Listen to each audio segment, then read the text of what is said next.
Another update dito sa bahay nung isa kong client na nagpa-build din ng bahay dito sa Brighton community.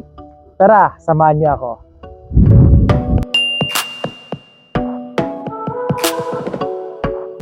Wow, nice! Ang ganda! Almost complete na. Yan yung mushroom and open concept na kitchen.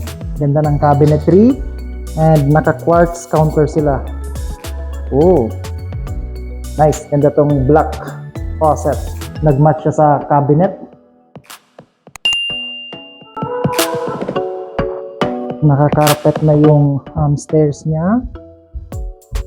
Mayroon siyang window. May natural light. Ito yung washroom. So, hindi pa gaanong tapos.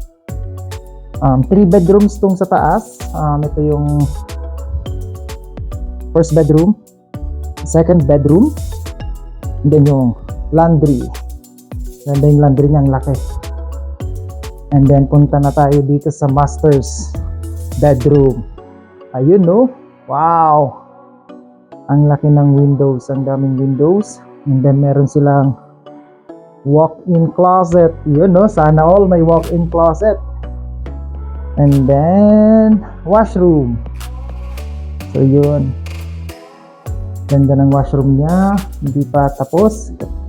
Ay, hindi siya dyan actually. So yun, ayun, I think ang ganda nito lalo na pag natapos na. And then